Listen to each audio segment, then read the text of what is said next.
dress and behavior, in the knowledge that one day they would return to their homes in Europe or America and there invest their newfound fortunes.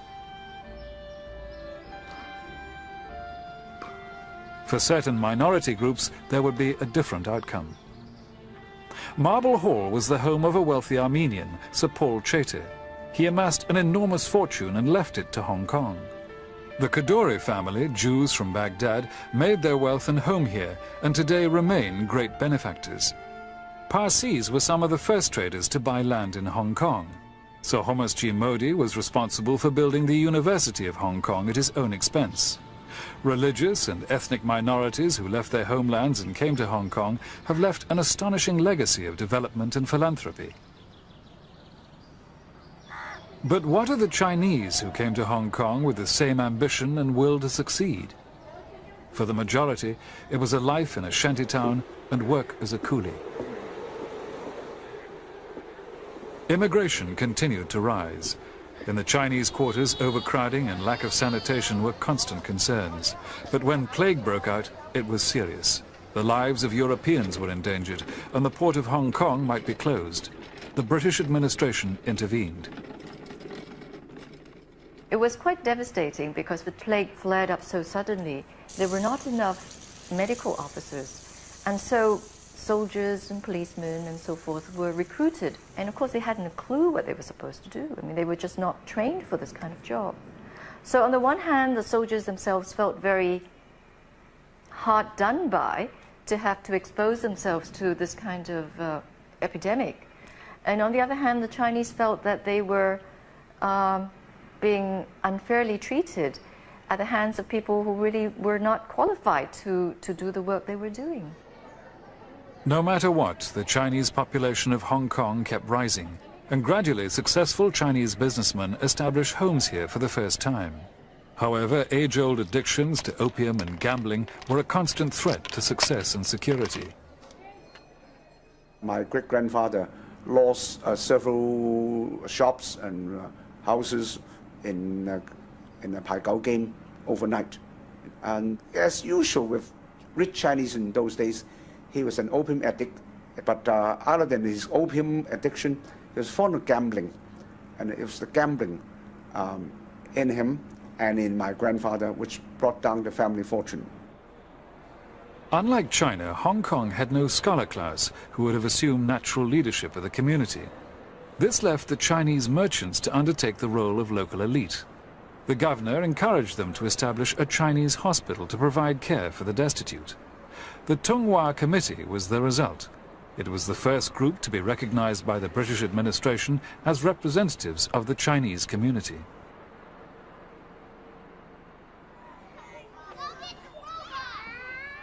Both British and Chinese were now aware that there was a serious need for education in the English language for the sons of the new elite. The central government school, later named Queen's College, provided the answer. It had the full support of prominent businessmen, both Chinese and Eurasian. The golden wedding party of Sir Robert Ho Tung attracted Hong Kong's high society. Sir Robert, a Eurasian, began life as comprador or chief agent to Jardine Matheson. An immense fortune followed, together with 4 houses on the Peak. I had so many compradors in my family. They were sitting on top of the world. The Eurasians have the advantage of a better command of English, and therefore they were normally chosen as compradors. And being compradors, you have great opportunities of making millions of dollars. Foreign merchant houses, banks and institutions all needed compradors to act as their agent, negotiator and chief of Chinese staff. My father was a prominent member of society. He was a banker. He was a comprador. And there was a lot of entertainment. It was a family that was quite close, despite the fact that there were 12 of us. And our house was so big that the lawn was so large that we used to fly kites there, ride our bikes on it.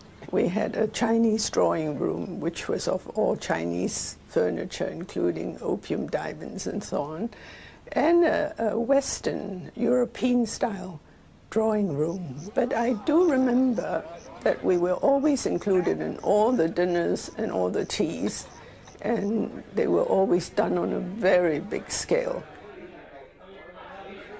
As the end of the 19th century approached, Hong Kong residents were urging the extension of its colonial boundaries. Russia, France and Germany had all made claims in China, and rivalry was intense. To secure Britain's interest, she leased 390 square miles of Hong Kong's hinterland in 1898. The lease was for 99 years. The land acquired was clan land belonging to the Tangs and other smaller family groups.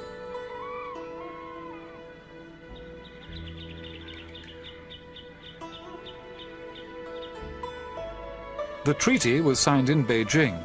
The landowners of the new territories were never consulted.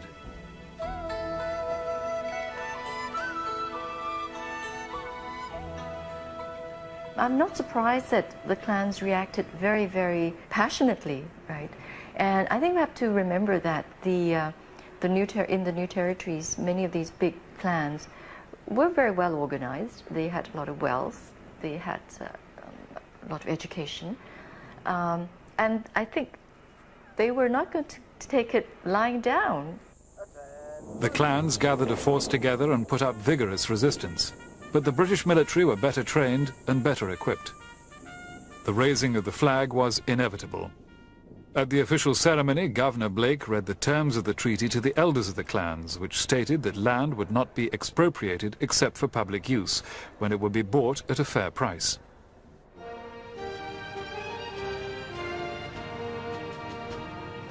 Hong Kong continued to see administrative and economic development in the early 20th century, but the aftermath of the First World War brought many changes. Britain no longer had a virtual monopoly of the Far Eastern trade. While Europe was suffering from unemployment and high taxation, Hong Kong's establishment enjoyed an Indian summer. In spite of the heat, ceremonial parades continued for visiting dignitaries. In China, revolution had overthrown the last Manchu emperor. The morality of imperialism was subject to question. Colonial atmosphere was very heavy in Hong Kong. They were, the separate English was way up, and everybody was looked down on Chinese people. And the Chinese at that time, the Chinese people actually do not find Hong Kong. They do not seem to belong to Hong Kong. They came to Hong Kong to do business, and then they went back to China. Everybody had a home in China. The time was ripe for modern facilities attuned to Chinese business culture. The Bank of East Asia was founded by a group of highly educated young Chinese men, one of whom was Li Jiefeng. Well, my grandfather told me that when he was a young man, he experienced difficulty in getting bank loans or bank financing when he started his business as a trader and also a ship owner. And he, together with a group of friends, decided to form this bank. The mission is not only to make money, but the mission is to throw off basically foreign dominance in the financial and economic field in Hong Kong. The 20s saw the first signs of political and industrial tension. Strikes and boycotts inspired by the new revolutionaries in China brought Hong Kong to its knees. At the last moment, the boycott was called off and the port of Hong Kong was saved. It was a trading post of considerable importance, but at the same time, life was very insular.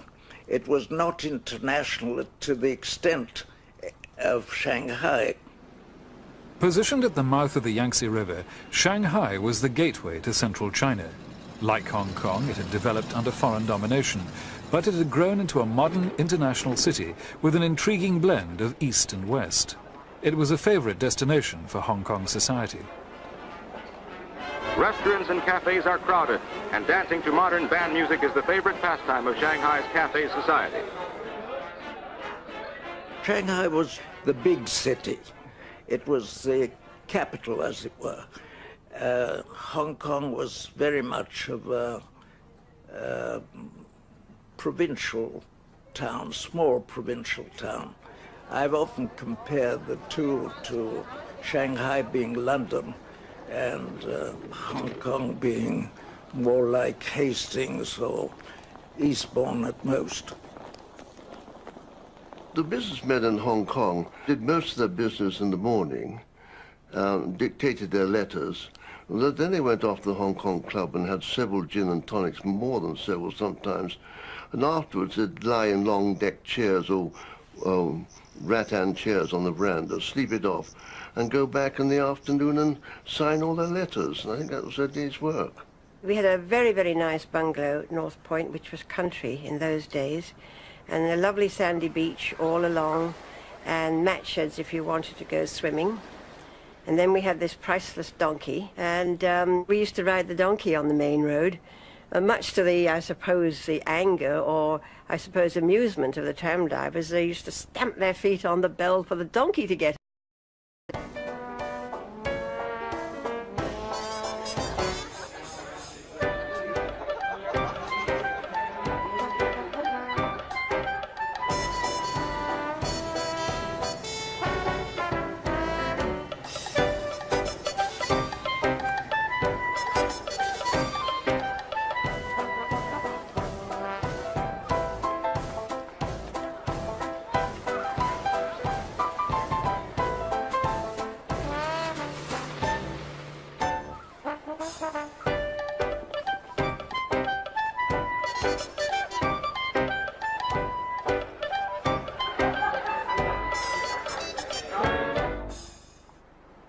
Hong Kong's entertainment was mostly homegrown, but the racetrack in Happy Valley continued to provide the most popular distraction in the whole of Hong Kong's history.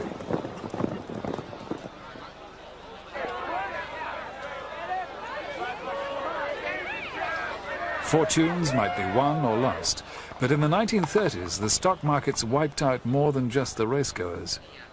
All my father, my uncles, they all went bankrupt. They all went bankrupt. And so in my case, it's from riches to rags. And that's why in those days I promised my mother, by hook or crook, I'm going to make good. I promise you I will become a millionaire again. And I became a millionaire in 1 year. With $10 in my pocket. Despite world recession, Hong Kong's old colonial charm attracted a new sophisticated tourist industry in the late 1930s. The Peak Cable Tram travels to the top station, 1,300 feet above the sea, in 7 minutes. And inhabitants of the colony call this gliding climb a shortcut to fairyland. Hong Kong's magnificent harbour was always the first sight that greeted the new arrivals. The tourists came in splendid cruise ships from Europe, and from America came a new form of luxury travel, the China Clippers. The Pan-American flying boats were pulled up to the quay. At Kai Tak Airport came the first Imperial Airways flights from England, a mere 11 days' journey. But as tourists explored the sights, the ominous shape of war loomed in the harbour. Japan had bombed Shanghai, and refugees were already pouring into Hong Kong. Tea dances at the Repulse Bay Lido were drawing to a close.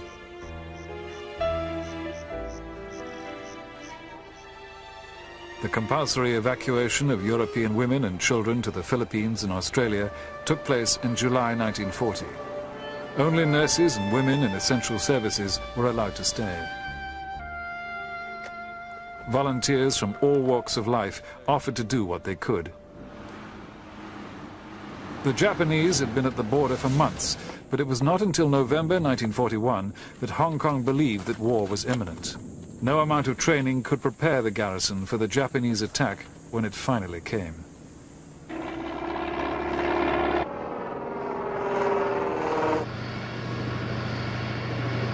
7:30 a.m.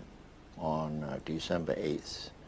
Our house had a very clear view of Kai Tak Airport, and I can remember vividly seeing the Japanese planes come over Kai Tak and wiping the place out in 5 minutes flat, and then turning on the radio as to what was going on. But we were constantly assured by the government and by the authorities of nothing to be afraid of. This is not serious.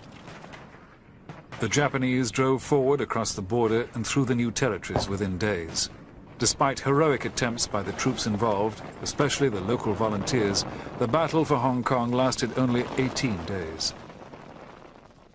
The surrender took place, I remember, on Christmas Day, 1941. A few days later, we could then go out. We walked back from town to Happy Valley and up the hill to the house. And all along the way on the slopes of the hills, I could see dead soldiers. Some with their stomachs blown open and some dead for days. And it was such a shock to us because we never expected to see a battleground on the way back to our home. All surviving British, military and civilian, together with their allies, were rounded up and escorted to prison camp, where they would remain for the next 3.5 years. The main interest there was to get food, whatever way. Our ration was 4 ounces of rice for breakfast in the morning. The next meal was about 7 o'clock in the evening. It was another 4 ounces of rice and a teaspoonful of beans. Now and again, the Japanese got a brainstorm and things like partridges would come in, but that was only because the cold storage had been bombed by the Americans and they didn't know what to do with the partridges. My father came out to Hong Kong in 1903, so he stayed and he got caught here, and we heard from him sort of at the very beginning of the captivity, but towards the end we heard nothing, so we naturally assumed the worst. Finally, I opened a newspaper on the tram going home, and there was this picture of my father in the internment camp with his homemade lathe, making wedding rings out of 10-cent coins and dollar coins or whatever he could find for the young ladies in the camp. Life on the outside was equally hard for many. The fishermen of Tai O will never forget those years. During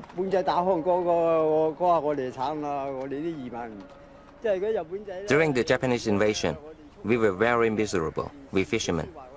When we were out fishing, they burned our boat, killed our people, murdered them. It was the most miserable we have ever been. We were down and out, except for a few sacks of rice in the house. We had nothing. But so in desperation, my mother went through family heirloom and found 4 opium pipes. And in those days, Japanese threw open the opium dens and the casinos, and my father took these opium pipes, who were beautiful sort of object art, and sold them in the opium den, and that raised about $1,000. In 1945, when news broke that Japan had surrendered, a British flag was proudly hoisted. The British Navy arrived 2 weeks later. It had been a fortnight of speculation. President Roosevelt had wanted Hong Kong to be returned to China. Churchill, though out of power, wanted to preserve the colonies.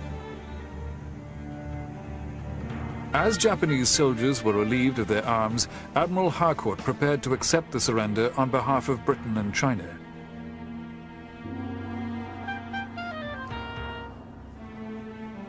General Okada signed the document on behalf of Japan and surrendered his sword.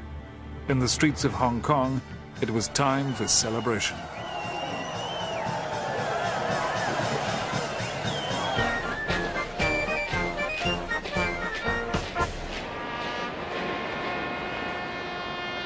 So many had died for Hong Kong. British, Canadian and Indian troops, local volunteers and heroic resistance fighters, as well as many civilians and prisoners of war. War is a great leveler. For Hong Kong, it helped to break down barriers between ethnic communities and introduced a new era of equality and unity.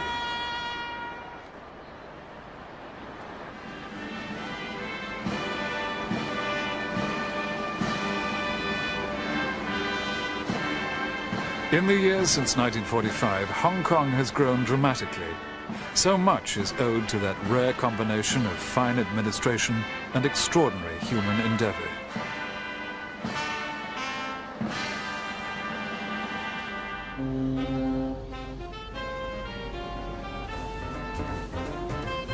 With the war behind them, the people of Hong Kong set about rebuilding the colony. Problems were monumental, but not insuperable. Food was imported, transport started to move again, and people began to return to the colony.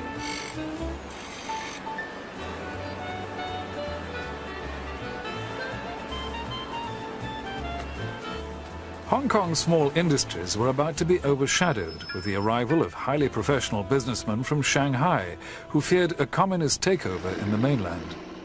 I was running the storage department in Kowloon Wharf, and my head clerk said, there's a Shanghai gentleman who would like to see you. And he came and he said, well, I intend to start a spinning factory. And I looked surprised and I said, but there's no water, there's no labor. He said, well, water doesn't really matter for spinning, but labor will bring it with us. Shanghai's industrialists changed Hong Kong from a successful trading post to a sophisticated manufacturing center. We spent almost 10 years to establish the name of Hong Kong.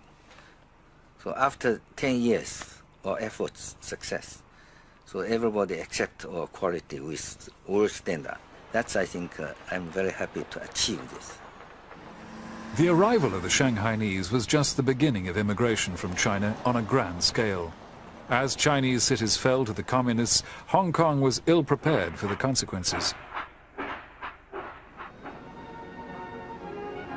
Beijing, October 1949. Mao Zedong proclaims the People's Republic of China. An historical event of international importance. For Hong Kong, it meant further pressure on its limited resources. We were evacuating plane load after plane load. I mean, I think we were operating for maybe 3 weeks or more every day, at least one flight. And the flights went on until finally the last flight, I went to Chongqing, and there were probably 100 people wanting to get on the plane, and 32 bucket seats. And I said, well, I'm not taking off unless, I mean, it's going to be one person per seat, and that's it. So I waited near the perimeter of the airport, and finally, people started to leave. So immediately got in and cranked up the engines and started to take off. And at this time, we could hear gunshot fires coming across the river. Pressure mounted at Hong Kong's border. Families continued to pour in. Police and immigration officials were almost overwhelmed. To those that crossed into Hong Kong, a new life was dawning in a land that offered opportunity. The prospect of finding adequate accommodation, however, was remote. Families rented bed space where they could. A bunk per family was a luxury. For those without any connections, squatting on the hillside was the only answer. Homes were constructed from abandoned materials. Conditions were less than basic. We stayed with our relatives at the beginning, sleeping in the hallway. The boys were sleeping out on the street. I had no work, so we had to take whatever we could get. We couldn't say no, even if it was a toilet hut. The flimsy huts served not only as homes, but also as workshops. On Christmas Day 1953, a disastrous fire raged at Shek Kip Mei squatter camp. By morning, 50,000 people had lost their homes. Later that same day, the Hong Kong government committed itself to a serious resettlement program. Hillsides were flattened and land was reclaimed from the sea. Within 3 years, basic accommodation for 200,000 people had been built. The housing program grew annually, from resettlement blocks to low-cost housing estates. Today, the Housing Authority provides homes for over 3 million people, more than half of Hong Kong's population. Hong Kong's problem has always been the pressure of people, too many crammed into too small a space. In 1956, trouble erupted. The Communists and the Nationalists were inclined to put up flags all over the place. And in one of these resettlement areas, I think either Nationalist or Communist flag was stuck on the walls. And the resettlement supervisor ordered them to be pulled down, and that was the start of a riot. Rioting continued for 4 days, and only when police resorted to gunfire was it brought under control. The 1956 riots were a prelude to the most disastrous decade Hong Kong had yet seen. I think people forget really actually what happened in the 60s. But it was just one damn thing after another. There was a massive immigration from China, which is really like one of these great epic films with people tramping down over the hills in their thousands and pressing against our border fence and waiting till nightfall, and then they would all pull on the fence and pull it over and run into Hong Kong.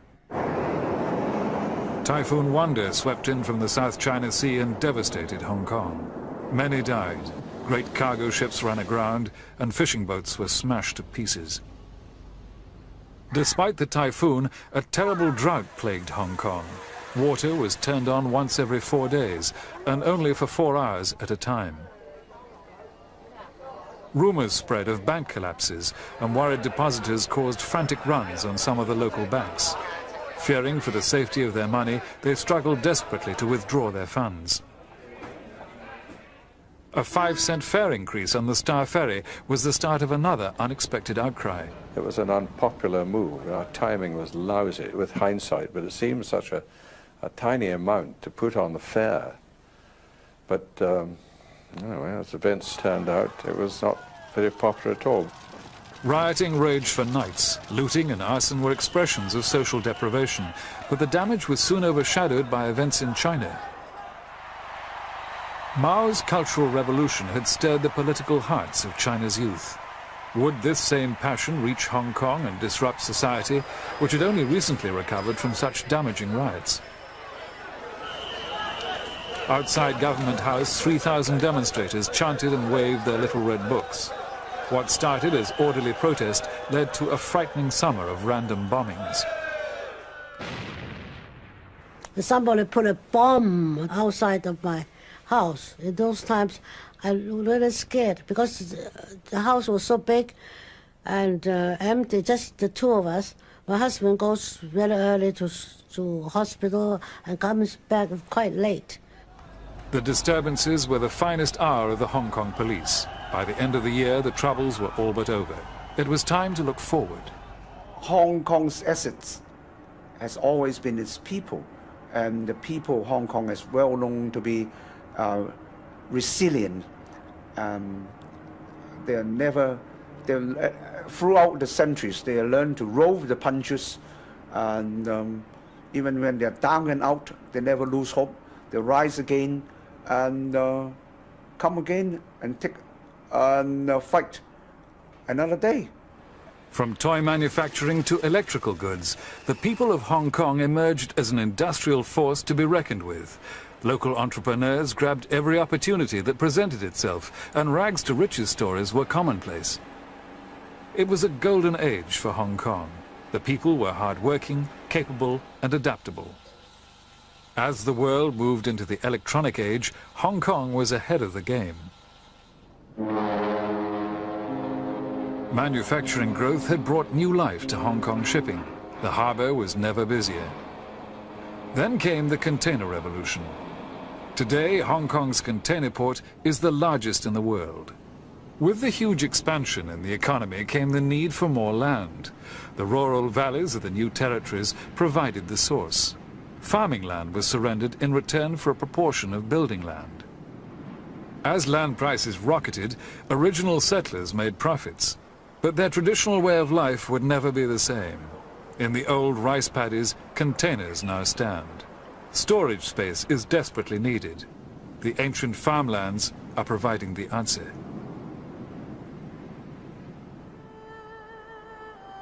In the hills, villages suffered a different fate.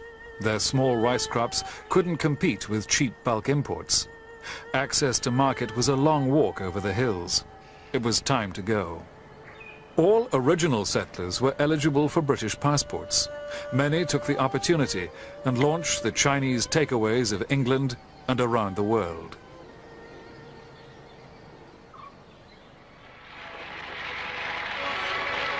Events in Beijing in 1978 gave Hong Kong one of the greatest opportunities in its history. Deng Xiaoping announced China's open door policy. Hong Kong, in a way, is very lucky. Strategically, we position right outside the doorstep of China. It's like And in 78, they declared the market open. They say we're going to have open market. It's like Herald sale. And we right outside the door doing business there. And people rushing in, and obviously we won the early birds, and we pick up some of the goodies. The signing ceremony of a nuclear power station was the beginning of many joint ventures between China and Hong Kong. China, with 1/4 of the world's population, represents an enormous potential. Not only is our location a fortunate one, but the timing is extremely important. And I believe in the next century, particularly, China will be a superpower and have a great role to play.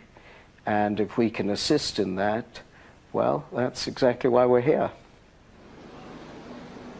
In 1982, Mrs. Thatcher made her historic visit to Beijing to open negotiations regarding the end of the lease. Her fall on the steps was considered a bad omen.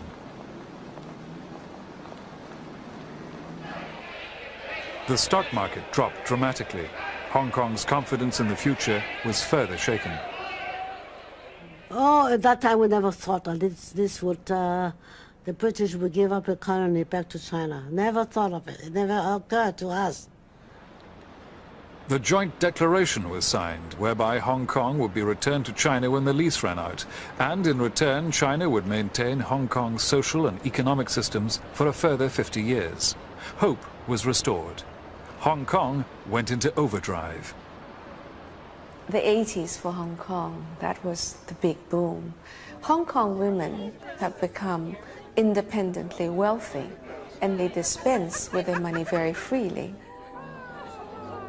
Joyce Ma has brought international style and fashion to Hong Kong's women, and the economic miracle has allowed them to indulge themselves. Chinese women are very extravagant with themselves, especially in clothing. They are very, very elegant and fashionable, and they love to beautify themselves. And I do remember how the tailors would make Chinese cheongsams or their Western jackets and coats to coordinate with each outfit, and what with the different color piping on their clothes to make everything perfect.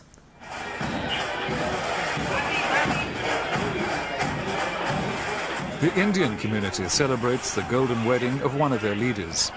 The Harilela family arrived in Hong Kong having lost everything in the 1930s depression. Together they've rebuilt their fortunes and increased them spectacularly. Guests from across Hong Kong's communities gather to celebrate. I like diversify. I always believed in diversifying. From men's tailoring, I went to ladies' tailoring. From ladies' tailoring, I went to real estate. From real estate to hotels. From hotels to finance. And then now we are in high tech. This place is so tiny, and yet you find so many multimillionaires all over the place. It's because there's a special dynamic character about Hong Kong people. Hong Kong's population has always been on the move. People have been coming and going since the days of the early settlers. Opportunities abound here for those that have the energy and the commitment. There's little time for people to stop and reflect. The events that took place in Tiananmen Square on June the 4th, 1989, threw Hong Kong into an unprecedented turmoil of emotion.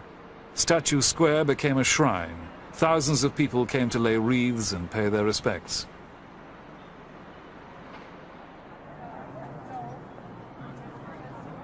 A candlelight vigil was held in Victoria Park. Young and old came to share their grief. An overwhelming sense of sadness was shared by all.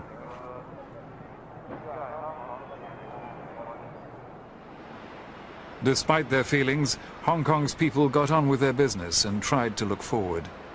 Hong Kong is a very fair and very equal society. You know, if you work hard, anyone can set up a business. There's no restriction on business, and anybody can try to do his own thing.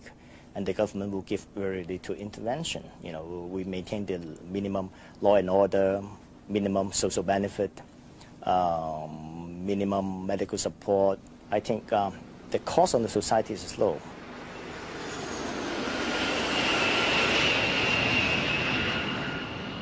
On an open rooftop, Mrs. Wong prepares her family's meal.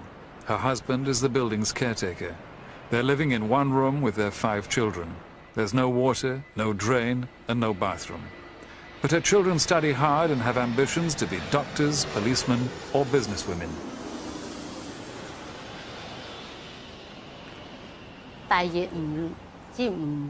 If they sack my husband, we won't be able to stay here in this building. We will have nowhere to go. That is my biggest worry. Now it is very hard life, but by the time my children are grown up, I believe it will be better. The belief that life will improve has sustained new arrivals for more than 150 years. The Dragon Range has been favorable to the people. The feng shui has been good. The peak has almost disappeared behind the encroaching high-rise. Through good times and bad, Hong Kong's harbour has remained a favorable anchorage. We all feel that the management, the administration was good, was very good. The British, that was one thing that the British did very well in Hong Kong. They gave us a good, steady government so that we can work and, you know, and live here peacefully.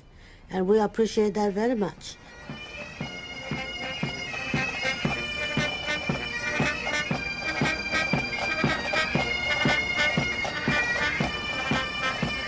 Since the days of the early settlers and the start of the Hong Kong story, many people have made this their home. Whether a British colony or a southern region of China, Hong Kong will never cease to be full of surprises. Everyone has got to work out their own philosophy over Hong Kong. Hong Kong is a place which grows on you, or you hate it from the time you come here. If China sincerely wanted to let Hong Kong govern itself as part of the one country, two systems, we would be really in for a wonderful next century. Ever since the signing of the Joint Declaration in '84, we had decided we are for Hong Kong. Well, I'll stay on and see what happens here. As far as property is concerned, I've been told I should sell, but I don't see why I should. What do I do if I sell? I have confidence. I trust the Peking government. I've always felt that the Chinese have everything to gain to have a very smooth takeover, and I am confident that that's the way it's going to turn out.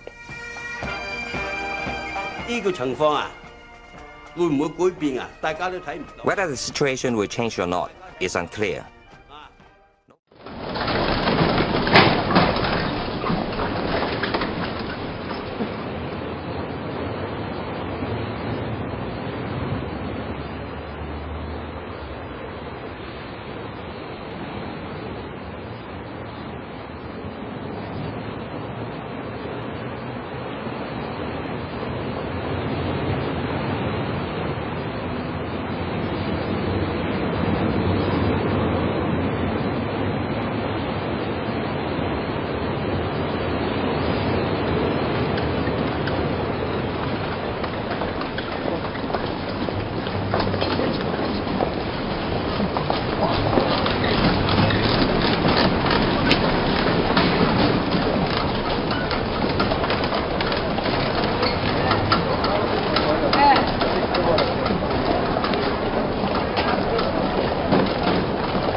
And being compradors, you have great opportunities of making millions of dollars.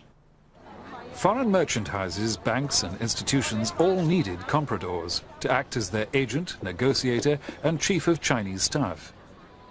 My father was a prominent member of society. He was a banker. He was a comprador.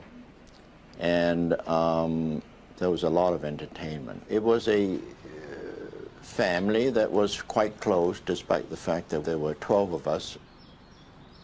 And our house was so big that the lawn was so large that we used to fly kites there, ride our bikes on it. We had a Chinese drawing room, which was of all Chinese furniture, including opium diamonds and so on, and a Western European-style drawing room. But I do remember that we were always included in all the dinners and all the teas, and they were always done by the British administration as representatives of the Chinese community.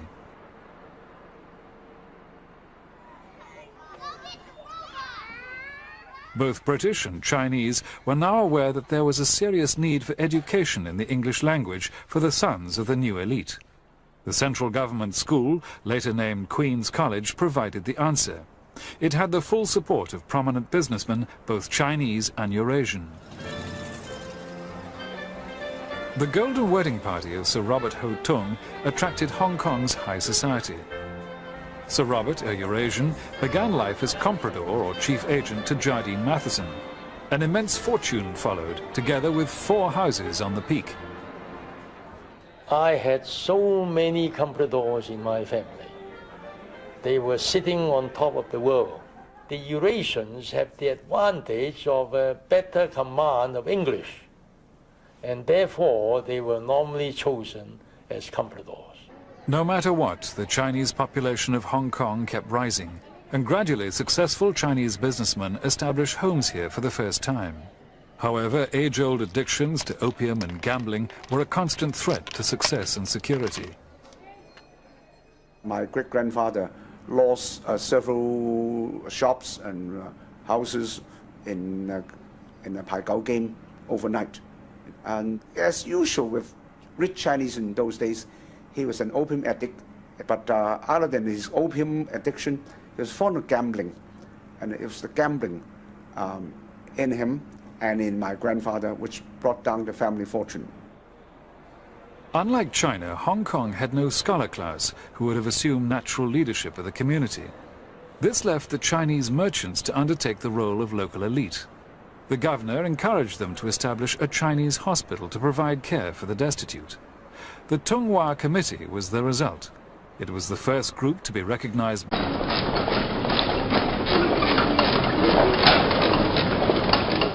in dress and behavior, in the knowledge that one day they would return to their homes in Europe or America and there invest their newfound fortunes.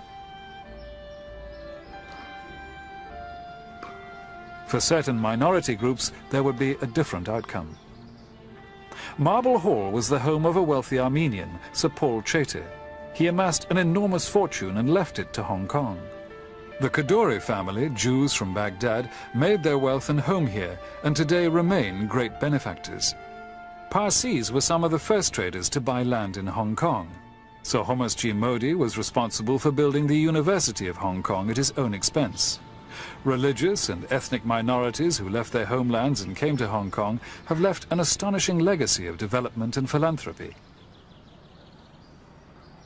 But what of the Chinese who came to Hong Kong with the same ambition and will to succeed? For the majority, it was a life in a shantytown and work as a coolie. Immigration continued to rise. In the Chinese quarters, overcrowding and lack of sanitation were constant concerns. But when plague broke out, it was serious. The lives of Europeans were endangered, and the port of Hong Kong might be closed. The British administration intervened. It was quite devastating because the plague flared up so suddenly. There were not enough medical officers, and so soldiers and policemen and so forth were recruited. And of course they hadn't a clue what they were supposed to do. I mean, they were just not trained for this kind of job. So on the one hand, the soldiers themselves felt very hard done by to have to expose themselves to this kind of epidemic. And on the other hand, the Chinese felt that they were being unfairly treated at the hands of people who really were not qualified to do the work they were doing.